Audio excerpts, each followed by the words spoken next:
body's gonna go now. Hallelujah. You evil spirits.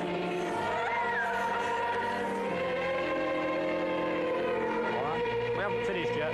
Don't finish yet. La possession, comme le chamanisme, est un mode d'approche du sacré par les moyens des techniques corporelles, parfois violentes, qui peuvent déboucher sur l'extase. Ces techniques font appel à une curieuse faculté de l'esprit humain qui est celui du changement de personnalité, du dédoublement de la personnalité. Alors, on peut dire que quelqu'un est en état de possession quand il se manifeste avec une personnalité qui ne lui appartient pas du tout dans une époque antécédente. Expliquez-moi alors le phénomène d'un point de vue, disons, presque physiologique. Au point de vue physiologique, on note cette série étrange de phénomènes. Un être parle avec une voix qui n'est pas la sienne, a des mouvements musculaires qui sont plus forts que ceux qu'il a habituellement, il bouge, il est insensible à la douleur, il est insensible à la saignée, donc il présente toute une série de manifestations corporelles complètement différentes de celles qui sont de la condition normale. Est-ce que c'est selon vous un phénomène surnaturel? Je m'adresse aux professeurs, aux scientifiques. Non, absolument pas. Moi, je suis physiologiste, vous avez raison de me poser la question comme ça. C'est pas du tout un phénomène surnaturel. C'est l'apparition de phénomènes physiologiques qui appartiennent à une autre sphère de la personnalité. Mais alors, pourquoi précisément ce phénomène fait dire à tout le monde c'est surnaturel, c'est magique, c'est de la sorcellerie, c'est extraordinaire? Parce qu'en effet, comme je vous disais tout à l'heure, le dédoublement de la personnalité en soi est magique. S'il y a quelque chose qui paraît constant chez l'être humain, c'est la permanence d'une structure qui est celle de notre personnalité. Si à l'improviste, nous nous conduisons, nous parlons, nous gesticulons, notre voix change, etc., il y a là évidemment quelque chose de sacré, d'improviste, qui suscite l'impression du surnaturel. Or, il n'est pas du tout un fait surnaturel. Comment expliquez-vous que la voix change, par exemple? La voix change parce qu'il y a probablement une intensité d'afflux nerveux sur les cordes vocales qui fait que la voix devient plus aiguë ou plus basse, de telle sorte qu'on peut penser à un autre être qui parle par notre bouche. Y a-t-il encore dans nos contrées dites civilisées des cas de possession connus? Écoutez, il y en a certainement au sud de l'Italie, à Tarente, par ces formes qui sont des formes de tarantisme qui ont été étudiées par un de nos meilleurs psychosociologues, De Martino, qui a étudié ça à fond. Ce sont des phénomènes de tarantisme, c'est-à-dire des êtres commencent à s'agiter, à parler, à danser d'une manière complètement différente. On attribuait ça, au point de vue traditionnel, à la morsure d'une araignée, la tarente. Et ces manifestations sont des manifestations absolument scientifiques de possession.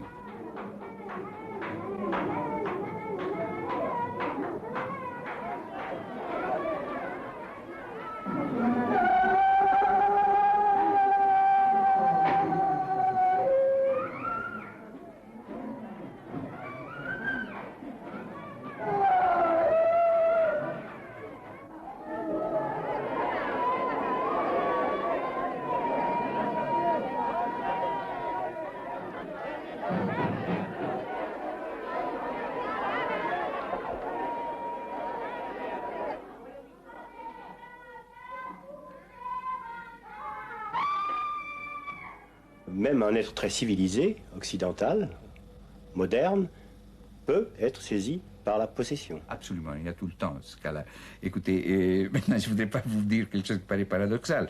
Des grands rituels de possession sont parfois les défilés politiques, ou le martèlement du même slogan, ou le trépignement des pieds, ou le hurlement rythmique dit de la même façon, correspondent à des grands rituels de possession. L'emploi des couleurs, l'emploi des couleurs des mouchoirs colorés, etc. Tout ça répond très souvent à un rituel de possession. Un match de football, c'est à beaucoup de points de vue un état de possession qui crée chez les spectateurs un état second de comportement qui n'a rien à faire avec le comportement lucide, rationnel. Donc, il y a, ci et là, au sein de la civilisation occidentale, des îlots de possession que nous avons domestiqués, auxquels nous donnons des noms tout à fait inoffensifs et sécurisants, mais qui correspondent à des états de possession et comme tels devraient être analysés. Pourquoi vous êtes intéressé à la possession? Écoutez, moi, je me suis toujours occupé de physiologie du système nerveux. Je m'occupe d'images.